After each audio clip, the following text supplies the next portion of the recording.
Herkese merhabalar. Hilal'in mutfağına hoş geldiniz. Bugün sizlere balon gibi kabaran, çok lezzetli, nefis bir pişi tarifi vermek istiyorum. Kazakistan pişisi yapacağız bugün. İnanın daha önce yaptığım pişilerden çok daha güzel ve çok daha lezzetli oldu. Nasıl yapıyorum? Hemen tarifine geçelim. Öncelikle bir ön mayalama yapacağız. Bunun için 1 su bardağı ılık süt ve yarım su bardağı ılık suyu yoğurma kabına alalım. Üzerine 1 yemek kaşığı instant maya ekleyelim. 2 yemek kaşığı da toz şeker ekliyorum. 1 su bardağı da un ekleyeceğim. Şöyle bir karıştırıyorum ve dediğim gibi bu bir ön mayalama işlemi olacak. Bu pişi diğer pişilerden çok daha farklı oluyor yapımı. Verdiğim püf noktalarına mutlaka uyarak hazırlarsanız harika bir pişi elde edeceksiniz. Unu da ilave ettikten sonra içinde hiç topak kalmayana kadar çırpalım. Bu şekilde pürüzsüz bir kıvam aldıktan sonra çırpıcıyı çıkaralım ve üzerine bir kapak kapatıp bir bez kapatalım ve 15-20 dakika boyunca mayanın kabarmasını bekleyeceğiz. Dediğim gibi bu bir ön mayalama işlemi. Sonrasında diğer malzemelerimizi ilave ederek hamurumuzu yoğurmaya devam edeceğiz. 15 dakika boyunca beklettim. Şimdi hemen üzerini açıyorum ve nasıl güzel kabardığını sizlere göstermek istiyorum.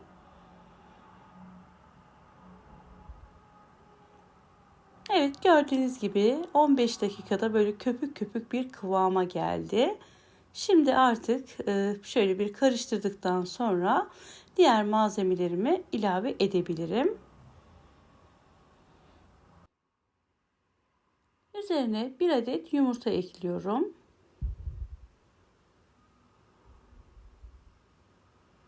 Yarım çay bardağı ayçiçek yağı ekliyorum. Kullanmış olduğum çay bardağı ölçüm 100 milim küçük çay bardaklarından.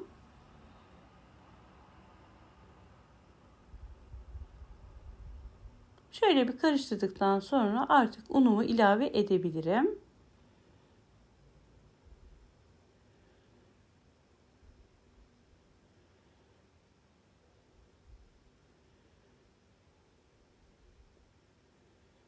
Unu mutlaka yavaş yavaş ekleyelim.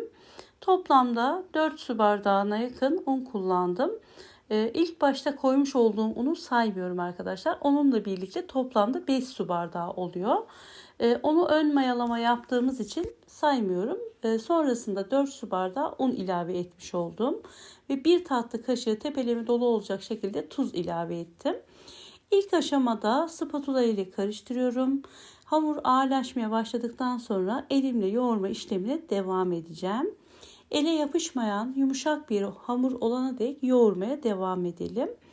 Un ölçüsü aşağı yukarı değişkenlik gösterebilir. Lütfen unu yavaş yavaş kontrollü bir şekilde koymaya özen gösterelim. Evet, spatulayı çıkardım ve elimle yoğurma işlemine devam ediyorum. Yaklaşık 2-3 dakika boyunca yoğurdum ve hamurumu güzelce toparladım. Tekrar yoğurma kabına aldıktan sonra kapağını kapatıyorum ve hamurumu mayalanmaya bırakıyorum. Yaklaşık 20-25 dakikada hamur mayalanacaktır. Üzerini kapatalım ve hamurumuzun kabarmasını bekleyelim. Yaklaşık yarım saate yakın sürede hamurum mayalandı. Zaten bir sonraki işlemde de yine tekrar bir mayalanma süresi olacak. Bu hamurun ve bu pişinin en önemli püf noktası dinlenme aşamaları. Bunları mutlaka atlamadan yapalım arkadaşlar. Tezgahın üzerine almadan önce biraz un serptim ve hamurumu şöyle bir toparladıktan sonra bir merdane yardımıyla çok ince olmayacak şekilde hamurumuzu açacağız. Altına mutlaka bolca un serpelim ki yapışma olmasın. Üzerine de hafif un serpiyorum. Ve şöyle elimle hafif büyüttükten sonra merdane yardımıyla yaklaşık şöyle 1 santim kalınlığında açacağım. Dediğim gibi çok fazla inceltmiyoruz. Hafif kalın olması gerekiyor. Birazdan sizlere kalınlığını da göstereceğim zaten. Çok güzel yumuşak bir hamur oldu. Sizi kesinlikle uğraştırmayacak. İnanın büyük bir keyifle bu hamuru hazırlayıp yapacaksınız. Evet, hamurumu merdane ile açtıktan sonra bir çay bardağıyla böyle dip dibe olacak şekilde hamurumu kesiyorum. Kesme aşamasında bardağınızın ucunu hafif una batırıp çıkarırsanız çok daha kolay bir şekilde hamuru kesebilirsiniz. Evet, dip dibe bu şekilde keselim. Hamuru keserken mutlaka küçük çay bardağı kullanalım. Çünkü pişme aşamasında oldukça kabarıyor. Eğer büyük bir bardak kullanırsanız çok fazla kabaracaktır. Evet, şimdi kenarlardan çıkan parçalarımı hemen toparlayacağım ve tekrar beze haline getirip bir kez daha açacağım. Bu aşamadan sonra temiz bir bezin üzerine bu kesmiş olduğumuz hamurlarımızı yerleştirelim. Tekrar bir 20 dakika daha üzeri kapalı bir şekilde bekleyecek hamurlarımız. Dediğim gibi bu dinlendirme aşamalarını mutlaka atlamadan yapalım ki ortaya muhteşem bir sonuç çıksın.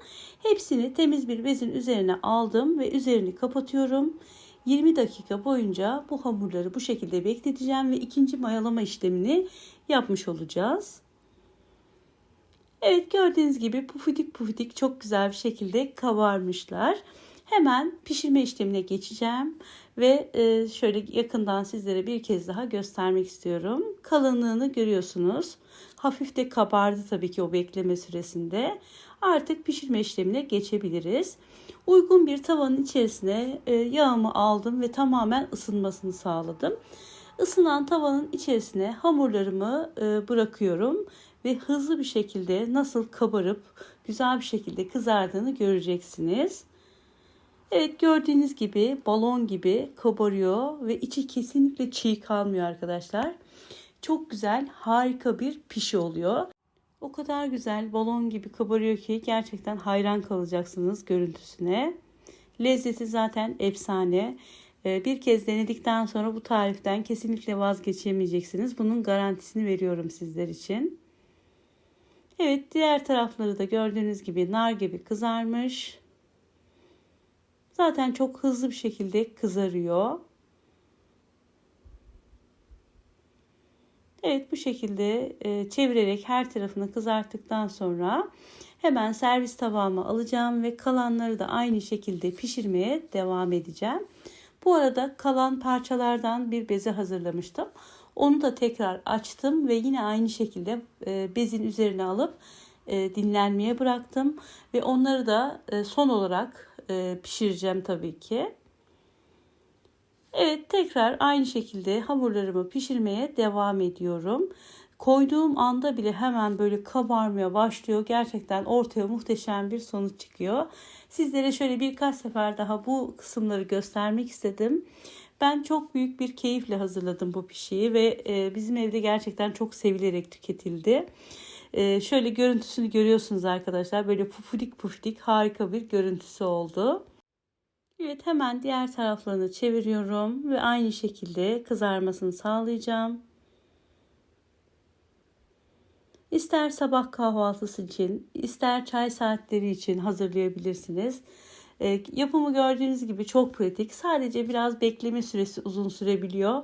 Ama mutlaka o vermiş olduğum püf noktalarına ve bekleme sürelerine uyarak hazırlayın bu pişiyi.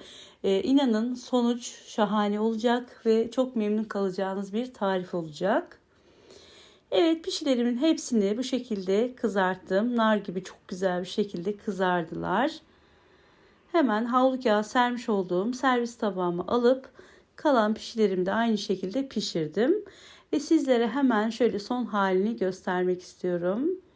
Gördüğünüz gibi balon gibi kabaran puf puf çok güzel harika bir pişi oldu. İsterseniz içerisine peynirle domatesle böyle koyarak afiyetle tüketebilirsiniz. Ya da böyle boş olarak tabii ki tüketebilirsiniz. Her şekilde inanılmaz güzel oluyor arkadaşlar.